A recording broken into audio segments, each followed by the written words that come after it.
চিকিৎসা চালালে আলহামদুলিল্লাহ ভালো আছে, যদি নিয়ম মেনে চিকিৎসাগুলো আলহামদুলিল্লাহ কন্টিনিউ করতে পারেন তবে আলহামদুলিল্লাহ আল্লাহ রোগ মুক্তি করে করে ইনশাআল্লাহ। ইনশাআল্লাহ আলহামদুলিল্লাহ আমরা এখন ভালো আছি তো।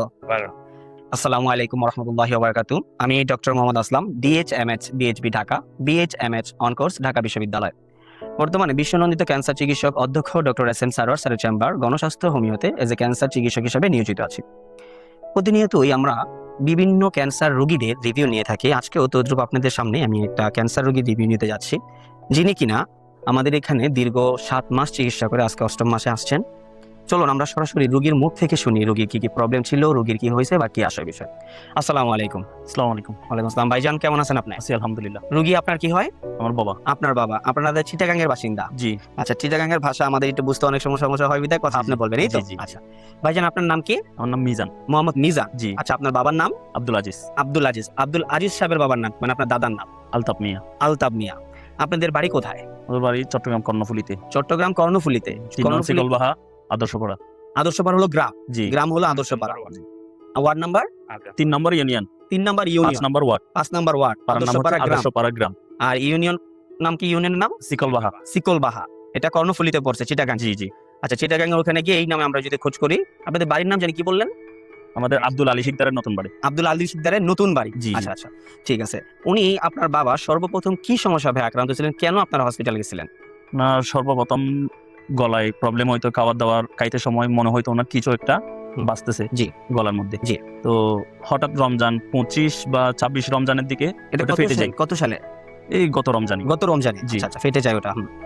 ফেটে যাওয়াতে ওইখান থেকে লুটের মতো বা তুতুর মতো কিছু একটা জিনিস বের হয়। বের হওয়ার পরে কয়েকদিন উনি এত করে নেই, কেয়ার করে নেই। আচ্ছা আচ্ছা।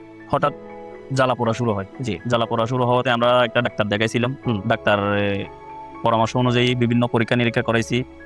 পরীক্ষা নিরীক্ষার মধ্যে আমরা সেভরনের মধ্যে একটা পরীক্ষা করাইছি। এটা কি বলে, গলার এন্ডোস্কোপি? এন্ডোস্কোপি করাইছি। এন্ডোস্কোপিতে বলতেছে ওনার গলার অবস্থা ভালো না, আপনারা দ্রুত হসপিটালে ভর্তি করান বা বায়োপসি করান। আচ্ছা আচ্ছা, আমরা বায়োপসি করানোর জন্য বিভিন্ন জায়গায় গেছি, অনেকজনে অনেক রকম ডিমান্ড করছে। জি। শেষ পর্যন্ত আমরা চট্টগ্রাম হসপিটালে এটা করি, এই বায়োপসিটা করি। ওইখানে বলতেছে যে ক্যান্সার। জি। ক্যান্সার ধরা পড়ার পরে বিভিন্ন ডাক্তারের সঙ্গে যোগাযোগ করি। ওনারা বলতেছে যে কেউ বলতেছে থেরাপি দেওয়ার জন্য, কেউ বলতেছে অপারেশন করার জন্য। এখন বাবাকে যখন প্রশ্ন করলাম আপনি কি থেরাপি দিবেন বা অপারেশন করবেন, কোনটা করবেন? উনি বলতেছে আমি অপারেশনও করবো না, থেরাপিও দিব না।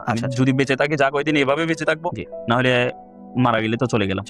তো আমি আপনাদের এখানে রিভিউ দেখলাম ফেসবুকে, বিভিন্ন রোগীর সঙ্গে আমি অনেক যাচাই করলাম। প্রায় 1 মাস ধরে আপনাদের এগুলা খুঁজে যাচাই করতেছি। আমাদের যে পেজ আছে, আপনি পেজে ঢুকে আমাদের ভিডিওগুলো দেখেছেন, রিভিউ দেখেছেন, এটা প্রায় আপনি 1 মাসের মতো কন্টিনিউ করছেন আমাদের বিষয় যাচাই বাছাই বিষয়গুলো। জি। 1 মাস পরে আমি খোঁজ নিয়ে থেকে ঠিকানা নিয়ে এখানে আসলাম। এখানে এসে চিকিৎসা শুরু করলাম। আচ্ছা, আপনি চিকিৎসা শুরু করছেন কত তারিখে? আমি চিকিৎসা শুরু করছি, এটা তো আমরা আপনার চিকিৎসা শুরু করলাম হলো 15/6/2025। জি জি। জুলাই মাস। জুলাই মাসের মানে গত 2025 সালের জুলাই মাসের 15 তারিখে আমরা আপনার প্রথম ট্রিটমেন্ট শুরু করি। জুলাই মাসে আপনি যখন আমাদের এখানে আসছিলেন তখন আমাদের রাতে আপনাদের যে পরীক্ষা নিরীক্ষা রিপোর্টগুলো, সেই রিপোর্টগুলো আপনারা আমাদেরকে দিয়েছেন।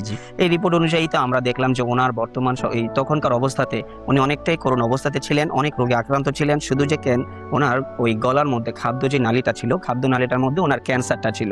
তো এই ক্যান্সারটা একটা পর্যায়ে দেখলাম যে আস্তে আস্তে এটা বাড়তেছে। আমরা এটা আইডেন্টিফাই করতে পারছি ওনারা যে এন্ডোস্কোপি রিপোর্টটা করছে, সেই এন্ডোস্কোপি রিপোর্ট অনুযায়ী, এন্ডোস্কোপির এই রিপোর্টটা থেকে আমরা আইডেন্টিফাই করতে পারছি যে ওনার গলার ভিতরে একটা টিউমার ছিল, সেই টিউমারটা ফেটে সে বর্তমানে ক্যান্সার অবস্থাতে আছে। এই অবস্থায় উনি গত জুলাই মাসের 15 তারিখ আমাদের এখানে আসেন। আমরা জুলাই মাসে আপনাদের চিকিৎসা শুরু করলাম। আমরা টোটাল কত মাস ভাই চিকিৎসা করছি? 5 মাস, 4 মাস শেষ। 5 মাসে যখন আসছি আমাদেরকে পরীক্ষা দেওয়া হয়েছে। মানে আমরা যখন সব রোগীকেই বলি যে আপনারা 4 মাস আমাদের এখান থেকে ওষুধ খাবেন, 4 মাস ওষুধ খাওয়ার পরে আমরা পুনরায় আপনাদের পরীক্ষাগুলো করব। তো আমরা পরবর্তীতে 4 মাস ওষুধ শেষ করছি, শেষ করে 5ম মাসে যখন আপনি আসছেন তখন আমরা আপনাকে কিছু পরীক্ষা নিরীক্ষা দিয়েছি, এবং সেই পরীক্ষার রিপোর্ট অনুযায়ী আল্লাহর রহমতে আমরা যখন পুনরায় যে পরীক্ষাগুলো দিচ্ছি, সেই পরীক্ষাগুলোতে ক্যান্সারিয়াস যে মার্কার আছে, আমরা এজটা ক্যান্সার নির্ণয় করতে গেলে যে মার্কারগুলো আমরা পরীক্ষা করি, সেই মার্কারগুলো আমরা পরীক্ষা করে দেখলাম যে আল্লাহর রহমতে এটা সম্পূর্ণরূপে নরমাল আছে। ওনার ব্লাডের কিছু প্রবলেম ছিল, সেটা সম্পূর্ণরূপে আলহামদুলিল্লাহ নরমাল আছে। ওনার প্রস্রাবে কিছু সমস্যা ছিল, সেটাও সম্পূর্ণরূপে নরমাল। এবং সর্বোপরি আমরা একটা আলট্রাসোনোগ্রাম করছিলাম, হোল বডি, হোল অ্যাবডোমিনের একটা আলট্রাসোনোগ্রাম করছি, আলহামদুলিল্লাহ সেই রিপোর্টটাও নরমাল। এবং কিডনির যত প্রবলেমগুলো ছিল, যেমন ক্রিটিনিন, এরপরে আপনার এসজিপিটির, এই সমস্ত রিপোর্টগুলো কিডনি এবং লিভারের, এটিতে আলহামদুলিল্লাহ উনি সম্পূর্ণরূপে সুস্থ আছে। 4র্থ মাসে ওষুধ শেষ করার পরেই 5ম মাসে উনি সুস্থ আছে। এটা আল্লাহর কাছে হাজার হাজার শুকরিয়া। সবচেয়ে বড় একটা বিষয় হলো আজকে উনি প্রায় 8ম মাসের ওষুধ নিতে আসছে। এখানে একটা মজার বিষয় আমি যদি আপনাদেরকে বলি, আমরা দীর্ঘ 4 মাস যখন ওষুধ চালাইছি, 4 মাস ওষুধ চালানোর পরে জানি কি হলো, 5ম মাসে আমরা ওষুধ দিলাম, সেটা আপনারা খেতে পারছেন। জি, 6ম মাসে যে ওষুধগুলো দিছি সেই ওষুধগুলোও আপনারা খেতে পারছেন, কোনো সমস্যা হয় নাই। না। 7ম মাসে আমরা যে প্রেসক্রিপশন আপনার ওষুধগুলো দিছি, জি, জি। এটার বিষয়ে আপনার একটা কমপ্লেইন ছিল, কি ছিল সেটা একটু বলেন তো। সেটা উনি প্রথম 10 থেকে 12 দিন খাই। 10 থেকে 12 দিন খাওয়ার পর নরমালি খাইছে। খাওয়ার পরে হঠাৎ উনার জ্বর, কাশি এরকম একটা প্রবলেম হয়। প্রবলেমের মধ্যে আপনার সঙ্গে যোগাযোগ করছিলাম। জি। আপনি বলছিলেন যে অ্যালোপ্যাথিক আপনার এই ওষুধের পাশাপাশি অ্যালোপ্যাথিক চালাই যান। জি। আমরা একটা ডাক্তারকে দেখাই, ডাক্তারের চিকিৎসাধীনে এই ওষুধগুলোও চলছে, তারপরে অ্যালোপ্যাথিক ওষুধগুলোও চলছে। জি। এবং যখন জ্বর পড়তেছে না, আমরা এই ওষুধগুলো বন্ধ করি, অ্যালোপ্যাথিকটা কন্টিনিউ করে গেছি। কন্টিনিউ করে যাওয়ার পরে যখন ওগুলো শেষ হইছে, 7 দিনের ওষুধ দিছিল, 7 দিন শেষ হইছে, শেষ হওয়ার 5 দিন বা 7 দিন এরকম। তো শেষ হওয়ার পরে আবার এগুলো শুরু করছি। শুরু যখন করছি ওনার আবার সেম প্রবলেমটা দেখা যাচ্ছে, জ্বর, শরীর ব্যথা, তারপরে কাশি, এগুলো বেড়ে যাচ্ছে। আবার বন্ধ করে দিয়ে আপনার সঙ্গে যোগাযোগ করলাম। আপনি আমাকে কিছু ওষুধ এখান থেকে মাইনাস করে দিয়েছেন, বললেন যে বাকিগুলো চালাই যান, কি হয় না হয় আমাকে জানাবেন। জি। আবার যখন সেম ঘটনা যে জ্বর, শরীর ব্যথা হয়ে যাচ্ছে, আমরা বন্ধ করে দিয়ে আপনাকে জানাইলাম। আপনি মানে ওই ওষুধগুলো চলাকালীন কোনো খাওয়ারই খাইতে পারছিল না। বিষয় হলো যখন আপনার আব্বুর 7ম মাসের মেডিসিন চলতেছিল, 10-12 জি। দিন চলার পরে ওনার আব্বু অনেক কমপ্লিকেশন দেখা দিল, আমাদের মেডিসিন জনিত অনেক কমপ্লিকেশন ওনার দেখা দিছে। তখন আমি বললাম যে আপনি একটু এলোপ্যাথিক সাপোর্ট দিয়ে অন্তত এটা কমপ্লিট করেন। উনি করে ফেলছে এটা, কিন্তু পুনরায় আমি যখন বললাম যে আপনি আবার ওষুধগুলো চালান, এটা আমি কিছু ওষুধ এখান থেকে শর্ট করে ওনাকে দিয়েছি খাওয়ার জন্য, যত ওষুধ হয়তো বা নিতে পারতেছে না তাই। তো দেওয়ার পরে দেখা গেল যে এই রোগীটা ওই ওষুধগুলো খাওয়ার পরে একদিন শুধু এক বেলা বা 2 বেলা খাইছে, এরপর থেকে রোগীর কমপ্লিকেশন আবার শুরু হয়েছে। কিন্তু আল্লাহর রহমতে ওই ওষুধগুলো যখন আবার আমি বন্ধ করে দিছি, এখন বর্তমানে রোগী সম্পূর্ণরূপে সুস্থ। ওষুধগুলো খাইলে তো আপনার প্রবলেম হইতো, না খাইলে আপনার কি সমস্যা হইতো? ওষুধগুলো যখন খাইতেন, খাইলে আপনার জ্বর, জ্বালা পোড়া মানে সব ধরনের সমস্যা দেখা দিত। এখন তো ওষুধ যে আমি বন্ধ করে রাখছি, এখন আপনার কেমন লাগে? এখন আমার গলা পরিষ্কার, ওই শুধু সামান্য খাও। সামান্য একটু কফ আছে, এমনি শরীরে কোনো জ্বর টর থাকে? মানে ওষুধ ছাড়া আপনি কি মনে করেন যে আল্লাহর রহমতে আপনি কি 100% আলহামদুলিল্লাহ সুস্থ আছেন? 100% গ্যারান্টি। আল্লাহর রহমতে সুস্থ আছেন।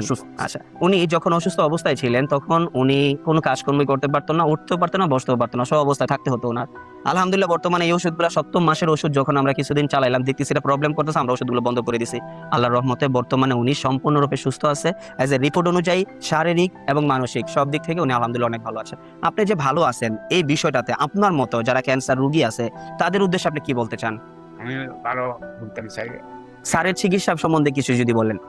সারা চিকিৎসা চালাইলে আল্লাহ মতে ভালো আছে।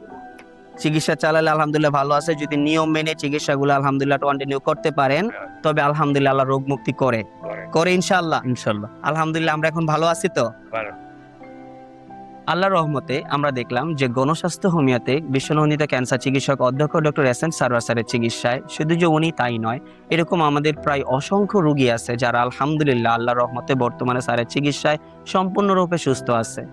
আমরা বলি যে আপনারা টোটাল কন্টিনিউ 1 বছর আমাদের এখান থেকে চিকিৎসা করবেন। 4 মাসের চিকিৎসাতে আলহামদুলিল্লাহ অনেকের ভালো রেজাল্ট চলে আসে, অনেকে সেটা 2 মাসে হয়, অনেকের সেটা দেখা যায় 5 মাস 6 মাসও লাগে। বডি ইমিউনিটি সিস্টেম নামে আমাদের বডিতে একটা বিষয় আছে যেটাকে আমরা রোগ প্রতিরোধ ক্ষমতা হিসেবে জানি বাংলায়। সেটা যখন আপনার কোনো মেডিসিন বডিতে ওভারডোজ হবে বা ওই মেডিসিনটা আমাদের বডিতে আর প্রয়োজন নাই, তখন আলহামদুলিল্লাহ আমরা ওই ওষুধটা খেলে আমাদের প্রবলেম করে। আমরা জানি যে হোমিওপ্যাথিতে বলা হয় যে সদৃশ্য বিধান, সদৃশ্যতে যদি মিলে যায় তাহলে ওষুধরা খুব কাজ করে। যখন সদৃশ্যটা আলহামদুলিল্লাহ রোগটা চলে যায় তখন ওই ওষুধরাও ওই রোগীর শরীরে যে কমপ্লিকেশনগুলো মেডিসিনের আছে সেই কমপ্লিকেশনগুলো, সেই লক্ষণগুলো আমরা রোগীর শরীরে দেখতে পাই। এই জন্য উনি এখন আর ওষুধগুলো নিতে পারতেছে না। আল্লাহর কাছে হাজার শুকরিয়া, উনি সম্পূর্ণরূপে সুস্থ আছে। আমরা দোয়া করি গণস্বাস্থ্য হোমিও চেয়ারম্যান অধ্যক্ষ ডক্টর এস এম সারওয়ার স্যারের চিকিৎসায় এরকম অগণিত রোগীগুলো ভালো হোক। আমরা দোয়া করি ওনার জন্য, উনি যাতে আলহামদুলিল্লাহ বাকি জীবন যতটুকু বেঁচে থাকে, আল্লাহ যতদিন হায়াতে ভাষায় রাখে, উনি যাতে ভালো থাকেন।